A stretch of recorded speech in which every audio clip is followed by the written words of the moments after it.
ये देश का मीडिया क्यों भड़का रहा है? जब आपको पता है कि मुस्लिमों में भी राजपूत होते हैं, वो मुस्लिम राजपूत कहाँ से आ गए? मुस्लिमों में भी तोमर होते हैं, वो मुस्लिम तोमर कहाँ से आ गए? मुस्लिमों में चौहान होते हैं, वो मुस्लिम चौहान कहाँ से आ गए? ये जो त्यागी हैं, मुस्लिम त्यागी होते हैं, मुस्लिम त्यागी कहाँ से आ गए? मुस्लिम चौधरी कहाँ से आ गए? मुस्लिम जो है रांगड़ कहाँ से आ गए? मुस्लिम मलिक कहाँ से आ गए? ये सब कन्वर्जन तो हुआ है, तो आपने उन पर तो सवाल नहीं उठाए। और ये जो 60-84 की विरासत है जो हमारे दिल्ली एनसीआर में देखने को मिलती है, जो हमारे आप देखिए कि नोएडा से गौतम बुद्ध नगर से लगे हुए क्षेत्र हैं, वहाँ पर 60-84 की विरासत आज भी साझा विरासत काम करती है। आप देखिए अभी जो पिछले समय में एक विवाद हुआ था, एक गांव में पथराव हुआ था एक महाराणा प्रताप की शोभा यात्रा निकालने को लेकर के, तो वहाँ पर लोगों ने बैठ करके सुलझा लिया मामले को। क्यों सुलझा लिया? क्योंकि उनका मानना है कि हिंदू और मुस्लिम सब आपस में भाई हैं। ये सिर्फ और सिर्फ कुछ राजनीतिक पार्टियों के लोग हैं जो आपस में लड़ा करके ध्रुवीकरण की राजनीति करके इस देश को बांटना चाहते हैं। ये अंग्रेजों की डिवाइड एंड रूल की रणनीति को आगे बढ़ाना चाहते हैं, और अंग्रेजों की डिवाइड एंड रूल की राजनीति को आगे बढ़ाते हुए ध्रुवीकरण करके इन्होंने तो सब कुछ बना रखा है। ये तो सत्ता पर काबिज हुए बैठे हैं। और अगर इनकी ध्रुवीकरण की राजनीति बंद हो जाएगी, अगर ये बांटना बंद कर देंगे, अगर ये हिंदू और मुसलमानों का झगड़ा बंद कर देंगे, अगर आपसी सौहार्द इस देश में कायम हो जाएगा, अगर हिंदू मुस्लिम सिख ईसाई आपस में भाई भाई के तरीके से रहने लगेगा, तो फिर भारतीय जनता पार्टी के पास क्या मुद्दा बचा? आप मुद्दा बताइए, क्या मुद्दा बचा? ये हिंदू तो हैं जो झंडा लेकर के कॉकरोच बन करके जंतर मंतर पर इकट्ठे हो रहे हैं। ये हिंदू तो हैं जो बिहार की सड़कों पर गोलियां खा रहे हैं। ये हिंदू भाई तो हैं जो बिहार के साथ साथ लखनऊ में भी प्रदर्शन कर रहे हैं। ये पेपर लीक की घटनाओं का शिकार कौन हो रहे हैं? ये हमारे हिंदू भाई तो हैं, ये हमारे सनातनी भाई तो हैं। ये जो बेरोजगार युवक घूम रहे हैं हमारे हिंदू भाई तो हैं। तो इन हिंदू भाइयों के लिए सरकार कब काम करेगी? इन हिंदू भाइयों के लिए सरकार कब चेतेगी? इन हिंदू भाइयों को रोजगार कब मिलेंगे? ये जो हमारे हिंदू भाई आज राशन के ऊपर भटक रहे हैं, 80 करोड़ लोगों का दावा किया है सरकार ने कि 80 करोड़ लोगों को हम राशन देते हैं। तो ये 80 करोड़ लोग कहां से हैं? इस देश के अंदर 80 करोड़ तो मुसलमान है ही नहीं। मेरी बात का आप जवाब दीजिए। 80 करोड़ तो मुसलमान इस देश के अंदर है ही नहीं, तो फिर ये राशन कौन ले रहा है? ये राशन हिंदू समाज ही तो ले रहा है। गरीब कौन हुआ? ये हिंदू समाज ही तो गरीब हुआ। तो इस हिंदू समाज का भला कब होगा? इस हिंदू समाज का उत्थान कब होगा? इस सनातनियों का उत्थान कब होगा? इन हमारे हिंदू भाइयों को धर्म की चाशनी में डुबा करके इनके हाथ में भगवा झंडा थमा दिया कि आप इंजीनियर मत बनिए, आप आईएएस मत बनिए, आप पीसीएस मत बनिए, आप आईपीएस मत बनिए, बस आप भगवा लहराइए और हर हर मोदी घर घर मोदी करते रहिए। आप कभी भी रोजगार को मत चुनिए, आप बेरोजगार होकर के घूमिए और भारतीय जनता पार्टी का प्रचार करते रहिए। हिंदू भाइयों को तो इस काम में लगा दिया कि आप जाइए कांवड़ लाइए और हिंदू हृदय सम्राट आपके ऊपर फूल बरसाएंगे। आप जाइए, आप जाकर के घाटों पर दिए जलाइए और हिंदू हृदय सम्राट आपके ऊपर फूल बरसाएंगे। आपके लिए तेल की व्यवस्था करेंगे, आपके लिए घाटों की व्यवस्था करेंगे। नहीं चाहिए हिंदू भाइयों को घाट, नहीं चाहिए हिंदू भाइयों को कांवड़, नहीं चाहिए हिंदू भाइयों को पुष्प वर्षा। हिंदू भाइयों को नौकरियां चाहिए, हिंदू भाइयों को रोजगार चाहिए, हिंदू भाइयों को देश का भला चाहिए, हिंदू भाइयों को अपने समाज का उत्थान चाहिए। वो दीजिए। आप हिंदू भाइयों को बरगलाइए मत, बहकाइए मत। ये जो पूरी की पूरी देश की मीडिया लगी हुई है ना हिंदू भाइयों का ब्रेन वॉश करने में, सनातनी भाइयों का, हमारे नौजवानों का ब्रेन वॉश करने में,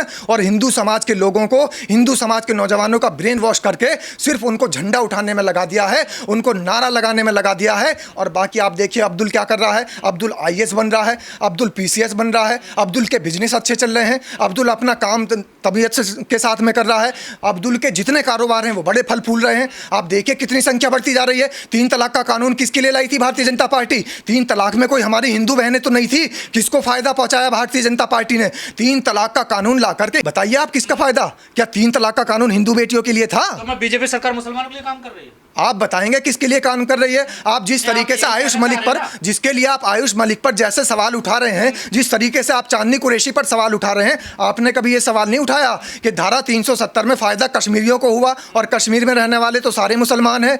3 तलाक का कानून आया, किसके लिए फायदा हुआ? 3 तलाक का कानून तो सिर्फ मुसलमानों के लिए बना। ये जो अब्दुल आज आईएएस पीसीएस बन रहा है और बड़ी की बड़ी खैप इनकी डीएम और जाकर के पुलिस प्रशासन में, शासन प्रशासन में जुड़ रही है, ये कैसे? और हमारा जो हिंदू सनातनी भाई है वो क्या कर रहा है? वो सिर्फ अपनी गाड़ी के पीछे बजरंग बली की आधी आक्रामक सी तस्वीर लगा करके, जय श्री राम का नारा लगा करके भगवा झंडा लहरा रहा है और शोभा यात्रा निकाल रहा है, और जा करके मस्जिदों के सामने हनुमान चालीसा का पाठ पढ़ रहा है। सिर्फ इसलिए बना रखा है ये हिंदू हृदय सम्राट? क्या इसीलिए इसको राजा बनाया था? आप बार बार तो कह रहे हैं कि 12 साल बेमिसाल। आपने ये नहीं बताया कि 12 सालों के अंदर कितने पुल गिर गए इस देश के अंदर? 170 से ज्यादा पुल गिर गए। आपने ये नहीं बताया कि उत्तर प्रदेश के अंदर 12 सालों के अंदर एयरपोर्ट बंद हो गए हैं। जितने एयरपोर्ट के उद्घाटन हुए थे उससे ज़्यादा बंद हो गए। क्यों बंद हो रहे हैं? और अगर ये बंद हो गए हैं तो शुरू क्यों हुए थे? अडानी को फ़ायदा पहुंचाने के लिए शुरू हुए थे। जितने भी टेंडर दिए गए थे अडानी अंबानी की कंपनियों को दिए गए थे, उन्होंने इंफ्रास्ट्रक्चर बनाया, मोटा अपना कमीशन लिया, उसके बाद एयरपोर्ट बंद। सरकार ने मान तो लिया फ्यूचर के लिए काम देंगे, अभी तो फिलहाल बंद हुए हैं ना वो। फ्यूचर के लिए काम सिर्फ अडानी अंबानी को मिलेगा। अभी तक के रिकॉर्ड में ऐसी कोई कंपनी आप मुझे बता दीजिए जो गैर अडानी गैर अंबानी के लिए यहाँ पर काम कर रही हो। जितने हमारे देश के अंदर पुलों का जाल बिछाने की बात चल रही है, नितिन गडकरी परिवहन मंत्री ये कह रहे हैं कि हमने सड़कों का जाल बिछा दिया। ये सड़कें धराशायी क्यों हो रही हैं? ये सड़कें बनने से पहले क्यों टूट रही हैं? इनकी धांधली आखिर क्यों नहीं उजागर होती? पेपर लीक की धांधली उजागर क्यों नहीं होती? भ्रष्टाचार खत्म क्यों नहीं होता? इस देश के बेरोजगारों को रोजगार क्यों नहीं मिलता? मूलभूत सुविधाएं लोगों को क्यों नहीं मिल पा रही? गरीबी क्यों नहीं खत्म हो रही? और बाबा साहब भीमराव अंबेडकर ने जो गैर बराबरी के लिए बात कही थी कि गैर बराबरी जब तक इस देश से खत्म नहीं होगी तब तक ये देश विश्वगुरु नहीं बनेगा। हमारे देश के प्रधानमंत्री, यशस्वी प्रधानमंत्री, चाहे चारों तरफ विदेशों में जाकर के कह दें कि देश विश्वगुरु बन चुका है, लेकिन असली विश्वगुरु देश जब ही बनेगा जब धर्म के मुद्दों से हट करके इस देश के अंदर विकास की बात होगी। मोहन भागवत कौन है? कौन है मोहन भागवत? कि संवैधानिक पीठ पर बैठा हुआ व्यक्ति मुख्यमंत्री, अरे एक बार प्रधानमंत्री जाते तो मुख्यमंत्री रिसीव करता, लेकिन मोहन भागवत कौन है जिसको मुख्यमंत्री रिसीव करने जा रहा है? आप इसी से परिकल्पना कर लो कि संघ कहां तक घुस चुका है। सबको अपने कैप्चर में ले चुका है आज संघ, और संघ कैप्चर में लेकर सामूहिक लूट कर रहा है। चाहे वो मंदिर हो, मस्जिद हो, मदरसा हो, सब जगह वो लूट कर रहा है। अपने को कहते हैं कि हम सांस्कृतिक संगठन हैं, का न कोई रजिस्ट्रेशन है, न आप कहीं जवाबदेह हो, न आप कहीं पर पूरे देश में कहीं पर आपका कहीं कोई लिखित बाइलाज है। फिर आपको इतनी बड़ी दायित्व में सरकार कैसे भेज देती है? आप अभी आपने देखा होगा, आप जिम्मेदार मीडिया के लोग हैं, अभी आपने देखा होगा कि बिहार में मोहन भागवत अभी गए थे, मतलब संवैधानिक पद पर बैठा हुआ मुख्यमंत्री किस हैसियत से एयरपोर्ट पर रिसीव करने गया उनको, और धर्म को बदनाम कर रहे हैं, किसी भी धर्म को। आने वाले समय में देखिएगा इस देश का हर व्यक्ति, धर्म से तो किसी को घृणा नहीं होगी, लेकिन भाजपाइयों से इतना घृणा करेगा, इतना संघ से और भाजपाइयों से घृणा करेगा जो धर्म की आड़ में व्यापार कर रहे हैं। बहुत घृणा करेगा। यही देश, इतिहास लिखा जाएगा भाई साहब, इतिहास लिखा जाएगा कि धर्म का जो चोला ओढ़कर कालनेमी की तरह धर्म को जो बदनाम कर रहे हैं, ये बहुत गंभीर विषय है। बदनाम कर रहे हैं, बचा रहे हैं धर्म को, सुरक्षित कर रहे हैं। अच्छा, कौन सा धर्म बचा रहे? धर्म आप बचा लेंगे? धर्म आपकी हैसियत है कि आप बचा लेंगे? धर्म एक ऐसी विशाल चीज है, वो वट वृक्ष है, उसके नीचे रहकर सब लोग बचते हैं, उस धर्म को कोई नहीं बचाता है। धर्म अपने आप में ही। अच्छा, एक चीज धर्म क्या है? शंकराचार्य एक तरफ गंगा स्नान नहीं करते हैं, उनको पुलिस द्वारा रौंद दिया जाता है, उनको उनके बटुकों को उनकी शिखा और चोटी पकड़कर मारा जाता है। आप कह रहे हैं कि धर्म की रक्षा कर रहे हैं। लानत है ऐसे धर्म के रक्षकों पर, लानत है। और भारत के उन सनातनियों से मैं निवेदन करूंगा कि इन राक्षसों को पहचानो। यह धर्म के नाम पर यह अली बाबा 40 चोर वाली गैंग है। यह गैंग है जो संघ के लोग हर जगह घुसकर धर्म को लूट रहे हैं। देश में बड़ा षड्यंत्र किया जा रहा है, हिंदुओं को मुसलमान और ईसाई बनाया जा रहा है, इसको रोकने की जरूरत है पहले। अच्छा, एक चीज बताइए, षड्यंत्र तो सही में चल रहा है। भाजपा के ही एक कोई प्रचारक हैं, बड़ा मैं नाम उनका भूल रहा हूँ, उनका बड़ा तेज अभी बयान चल रहा था कि इतने मुस्लिम लोगों को, हिंदुओं को मुस्लिम के यहाँ शादी विवाह कराना है।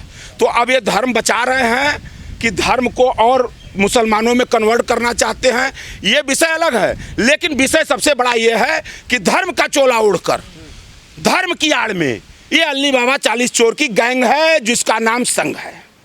नहीं, आप इस बात का समर्थन करते हैं आयुष मलिक से मोहम्मद अली जो बन गया लड़का?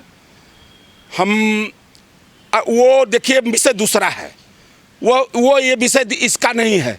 अगर वो आयुष मलिक से अगर वो मोहम्मद मलिक बन गया तो उसमें भी भाजपा वालों का कुछ अपना और संघ वालों का अपना कुछ उसका प्रयोजन होगा।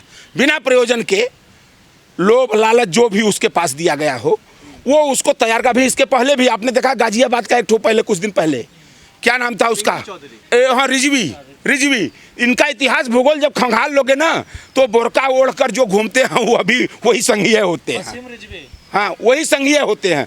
कहने का अभिप्राय मेरा है कि आप इस पर मत जाइए कि हिंदू मुसलमान, आप इस पर जाइए कि धर्म का, किसी भी धर्म का चोला ओढ़कर, चाहे किसी के लिए मैं कह रहा हूँ, धर्म का चोला ओढ़कर धर्म को बदनाम मत करो। धर्म को धर्म की तरह रहने दो। धर्म किसी के बाप की बपौती, तुम ठेकेदार हो क्या धर्म के? धर्म के तुम ठेकेदार हो। और ठेकेदार अगर अपने को समझ रहे हो, जब तक ये लोग धर्म को ठेकेदार ये लोग मानते रहेंगे तब तक इसी तरह अयोध्या, काशी, मथुरा में लूट होती रहेगी। धर्म की और हिंदू मुस्लिम की बात करके देश विश्वगुरु बनेगा क्या? अच्छा, कुछ अंधभक्तों के नज़र में तो बना ही दिया। इतना आप जैसे मीडिया वालों ने आज 14 साल में विश्वगुरु का नाम किसने दिया? आप ही जैसे मीडिया वालों ने फर्जी विश्वगुरु। अच्छा, विश्वगुरु क्या है? ने क्या है? अभी अमेरिका ने मारा है, 3 ठो जहाज गिर गई, मारा है ना। कहाँ गए विश्वगुरु? ने कहाँ है विश्वगुरु?